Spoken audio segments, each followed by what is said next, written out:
Il y a de cela quelques jours, j'effectuais une vidéo dans laquelle j'interpellais un brillant neurochirurgien, le professeur Ndientche, directeur de l'hôpital général de Yaoundé.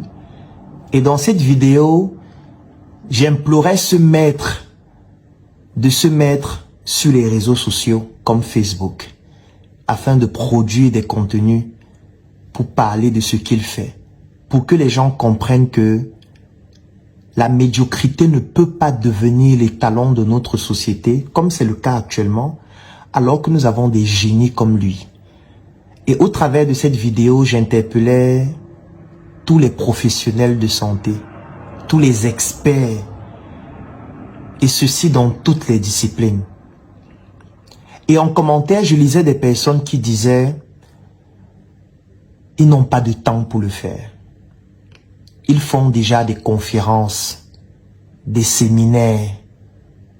Ils donnent déjà des enseignements post-universitaires. Ils sont déjà des enseignants dans les facultés de médecine. Ils travaillent à l'hôpital. Ils ont beaucoup de travail. Ils ne peuvent pas encore venir faire comme toi le fanfaron sur Facebook qui bavarde chaque jour, qui raconte sa vie. Ils n'ont pas de temps pour ça.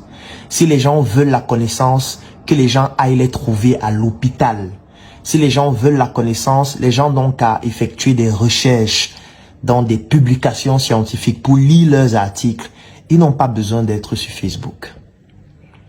Et quand je lisais ça, je comprenais réellement à quel point la médiocrité est devenue l'étalon de notre société. Hélas. Regardez dans la plupart des pays occidentaux. Regardez leurs réseaux sociaux. Vous allez vous rendre compte que les figures marquantes de la science s'y retrouvent aussi. Si vous partez en France, plusieurs médecins sont sur les réseaux sociaux, produisent des contenus chaque jour et en même temps dispensent des formations, des conférences, des séminaires, enseignent en faculté de médecine, publient des articles, mais en même temps sont sur les réseaux sociaux. Si vous regardez aux États-Unis, c'est la même chose. Si vous regardez en Asie, c'est la même chose. Ce n'est pas parce qu'ils sont fous. Ce n'est pas parce que être sur les réseaux sociaux, c'est jouer les fanfarons. Non, c'est parce que nous sommes dans une nouvelle révolution. Dans cette nouvelle révolution, le peuple se trouve sur Internet. Dans cette nouvelle révolution, la cible se trouve aussi sur Internet. Moi, je vais revenir sur le cas du neurochirurgien. Regardons les villes comme Douala, comme Yaoundé. Tous les jours, les gens sont sur des motos, sans casque. Lorsque vous voyez un moto-taximan qui a un casque, c'est un exploit. Parce qu'en réalité, la plupart n'ont pas de casque. Ça veut dire qu'en cas d'accident de la voie publique, ce qu'on appelle un AVP, la probabilité d'être victime d'un traumatisme crânien est très élevée. Et si cela arrive, ce que je ne souhaite pas, ils vont forcément faire face à un neurochirurgien. Ils doivent rencontrer un neurochirurgien, la plupart des fois, surtout si c'est grave.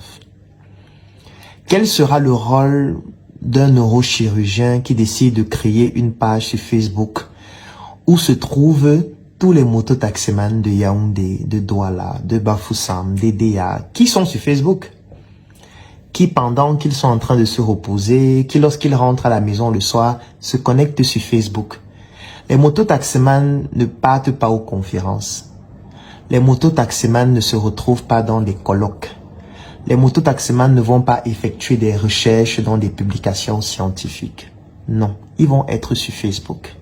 Ils vont se divertir en regardant des contenus de comédie, en regardant du tout et du n'importe quoi. Moi, ce que je propose, c'est que pendant qu'ils sont en train de scroller, en regardant la plupart des fois des conneries, qu'ils puissent une fois tomber sur une vidéo du professeur Ndientche qui leur parle de comment est-ce qu'ils doivent se comporter sur leur moto, de comment est-ce qu'ils doivent prendre des précautions lorsqu'ils conduisent leur moto, de comment est-ce qu'ils doivent se comporter lorsque l'un de leurs collègues est victime d'un accident de la voie publique sur la moto.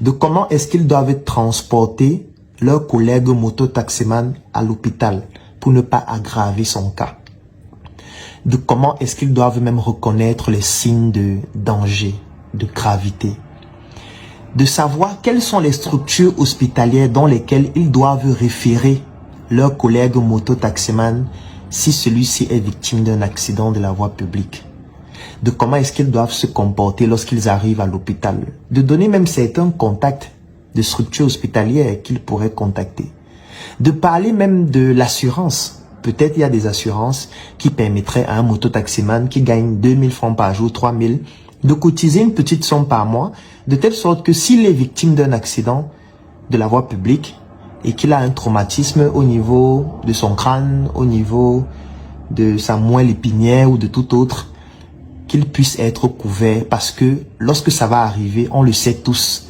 les opérations en neurochirurgie coûtent très cher. Rien que le coût d'une opération peut faire en sorte qu'un patient décède parce que sa famille n'a pas de moyens. Les vidéos du professeur Ndiaye dans ce cas de figure seraient déterminantes parce que ça n'existe pas sur Facebook actuellement. Montrez-moi un neurochirurgien actuellement sur Facebook qui produit ce type de vidéos, alors que chaque jour, il y a des mototaximans qui tombent, qui sont victimes d'accidents. Je ne parle pas des accidents de la voie publique qui concernent d'autres moyens de transport, comme les bus, comme les voitures, comme les vélos, ainsi de suite. Je parle juste des motos parce qu'il y en a trop. Donc celui ou ceux qui disaient que le professeur Ndiaye n'a pas le temps pour le faire, non, il doit le faire. Parce que s'il ne le fait pas tous les jours, il va voir des patients mourir à l'hôpital parce que personne en amont ne fait ce travail. Oui, vous allez me dire, normalement, c'est le ministère des Transports qui doit le faire. Normalement, le gouvernement doit avoir une structure qui se charge de sensibiliser. Nous ne sommes plus à ça. Le gouvernement fait ce qu'il a à faire. Et vous qui êtes compétents, vous qui êtes excellents, faites aussi ce que vous avez à faire s'il y a des défaillances, s'il y a des manquements. Je ne pense pas que le professeur Ndiaye ou tous les autres experts en médecine n'ont pas de temps pour manger. Je ne pense pas. Ils ne vont pas me dire qu'ils passent toute la journée sans manger. Ils ne vont pas me dire qu'ils passent toute la journée sans dormir. Ils ne vont pas me dire qu'ils ne passent pas parfois 45 minutes dans les embouteillages chaque jour. Pour ceux qui ont des chauffeurs, ça veut dire que pendant qu'ils sont dans l'embouteillage, ils peuvent quand même dormir. D'autres sont même carrément au volant en train de conduire eux-mêmes pendant 45 minutes, 1 heure. Je ne pense pas que les experts en question ne voyagent pas souvent. Et pendant le voyage, ils font quoi? Parfois ils dorment, parfois ils se reposent. Ça veut donc dire qu'ils peuvent prendre 1 heure de temps par mois pour produire un contenu pour édifier les gens sur Facebook. C'est possible. Ne faites pas comme s'ils ont trop à faire au point où vous voulez me dire qu'ils ne font pas l'amour. Pendant l'amour, là, si l'amour fait 1 heure, si l'amour fait 45 minutes, vous décidez que ce mois, si on fait l'amour 1 fois par semaine, pendant 1 fois, on va réduire le temps du rapport sexuel et faire une vidéo de 15 minutes et faire l'amour pendant 30 minutes. C'est possible. Vous ne pouvez pas me dire que en France, on a des professeurs prestigieux qui sont sur Facebook, qui produisent des contenus, qui sont sur TikTok, qui produisent des contenus, aux États-Unis pareil, en Grande-Bretagne pareil, en Chine pareil, et qu'au Cameroun, ils ont trop à faire au point où c'est impossible. Sauf si la prise en charge des patients, notamment en ce qui concerne la prévention, ne les intéresse pas. Sauf si ce que j'ai appris dans la faculté de médecine était faux. Sauf si mes maîtres qui m'enseignaient en faculté de médecine en me faisant comprendre que dans la prise en charge, il y a un aspect primaire, un aspect secondaire, un aspect tertiaire. Et l'aspect primaire, c'est la prévention. Sauf si c'était faux. Sauf si on disait juste ça pour faire des cours, valider des modules, avoir ses honoraires et basta, on s'en fout. Dans la vie réelle, on ne fait rien. Si c'est ça, d'accord, je vais donc comprendre que j'ai appris une fausse médecine et qu'il faut appliquer une autre médecine. Parce que nos populations n'ont pas de sécurité sociale. Nos populations n'ont pas de couverture santé universelle. Du moins, ça ne fonctionne pas de manière optimale. Nos populations n'ont pas d'argent. Nos populations sont au chômage. Nos populations sont obligées parfois de se rabattre dans certains métiers pour s'en sortir dignement, comme la moto. Et étant sur ces motos, ils n'ont pas de casque. Ils ne sont pas assurés. Ils n'ont pas d'assurance maladie, d'assurance santé, rien. Les risques d'avoir et d'être victime d'accidents sont très élevés. Nous, professionnels de santé, nous devons donc nous adapter. On ne doit pas seulement rester à l'hôpital, attendre que les gens viennent avec des traumatismes crâniens sévères. Pour moi, ce n'est pas ça seulement la médecine. Sauf si c'est moi qui ne comprends pas ce que c'est que la médecine. J'ai été formé pendant 7 ans. J'ai pratiqué la médecine depuis 2014 que je suis sorti jusqu'à aujourd'hui. Sauf si on veut me faire comprendre que c'est moi qui ne comprends rien. Moi, je ne comprends pas ce qu'on veut expliquer. Le professeur Didier Raoult en France est sur TikTok. Il est sur Facebook. Il est sur Twitter. Il produit des vidéos chaque jour. C'est l'un des meilleurs infectiologues au monde. Le plus cité certainement. Vous voulez dire que lui prend dans le temps où pour produire les vidéos sur TikTok. Il prend dans le temps où. Si on veut nous faire croire que tous nos experts au Cameroun et en Afrique ont trop à faire au point où ils ne peuvent pas faire une vidéo par mois, il faut qu'on arrête ça. Soit ils ne veulent pas le faire, soit ils ne comprennent pas l'importance de le faire. Et l'importance de le faire, je l'ai dit dans cette vidéo, soit ils ont d'autres problèmes, soit ils attendent juste les patients à l'hôpital, soit pour eux la médecine c'est le business juste. Et si c'est le cas, libre à eux, c'est de leur droit. Qui suis-je? Je ne suis qu'un tout petit médecin, un tout petit citoyen. Mais je voulais juste pousser ce cri pour leur dire, nos maîtres, nos aînés, vous qui êtes compétents, vous qui avez la science, vous qui avez l'expérience, vous qui avez la maturité, on a besoin de vous. Parce que si vous venez, ça va rendre plus crédible ce qu'on fait. Parce que les gens nous trouvent comme étant des fanfarons. Les gens ont l'impression que sur Internet, on perd le temps, on bavarde beaucoup. Chaque jour en commentaire, tu bavardes trop, tu bavardes trop. Et les gens meurent chaque jour. Parce que parfois, manquant d'une petite information, alors que vous avez cette information et vous ne l'utilisez pas. Ou vous pensez que vous allez seulement rester à l'hôpital, attendre que les patients viennent tous les jours, tous les jours, tous les jours. Bon. Si c'est ça votre médecine, vraiment, bonne médecine. Et puis, voilà, considérez que cette vidéo, je bavardais encore trop.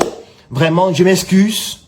Mais de toutes les manières, la prochaine personne sur la moto qui pourra tomber, ça pourra être votre fils.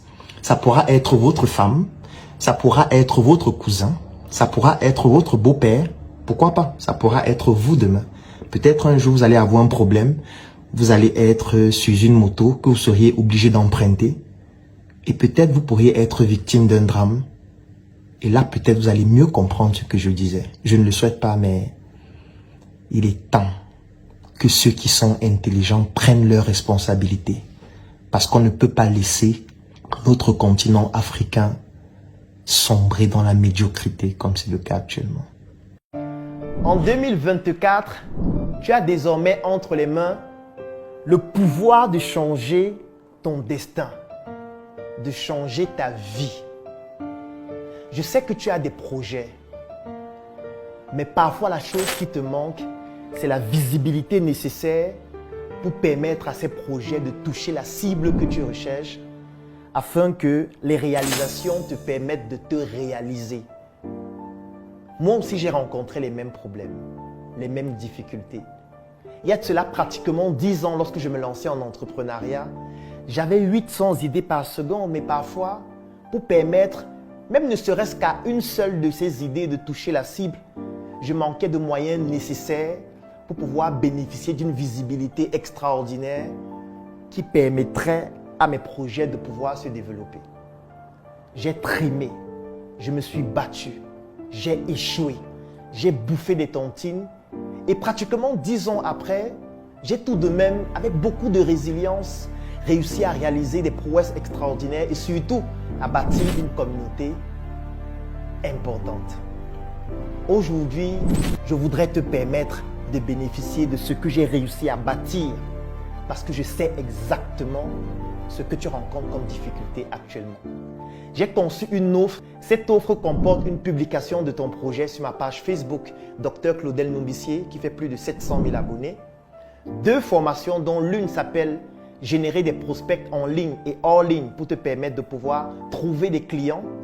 Et comme je sais que pour trouver des clients, tu vas faire face à des objections du style « ça coûte trop cher, ça ne m'intéresse pas, j'ai déjà un produit ou un service dont je suis satisfait », tu bénéficies aussi d'une 2e formation vidéo dont le thème c'est l'art de gérer les objections de tes clients. Le troisième élément dont tu vas bénéficier dans cette offre, c'est un e-book dont le titre c'est « Entreprendre et investir différemment ». Oui, parce que lorsqu'on n'a pas beaucoup de moyens, on doit pouvoir penser différemment. Et la quatrième chose, c'est un groupe privé. Je suis certain que tu te demandes à ce moment combien coûte cette offre. Et parce que tu te poses cette question, j'ai donc décidé de te l'offrir au prix de 10 000 francs CFA. Oui, tu l'as bien écouté. 10 000 francs CFA pour bénéficier de toute cette offre ou 25 € pour toutes les personnes qui résident à l'extérieur du Cameroun. L'avantage, c'est que peut-être toi, tu n'en as pas besoin, mais tu pourrais permettre à un proche, à un frère, à un ami ou à un porteur de projet de bénéficier de cette offre extraordinaire afin de lui permettre de se réaliser durant l'année 2024. Je vais laisser un lien dans la description de cette vidéo et en commentaire. Clique sur ce lien, remplis le formulaire pour bénéficier de manière exclusive de cette offre. Et dans le formulaire, tu découvriras aussi d'autres offres pour des entrepreneurs d'un niveau un peu plus élevé.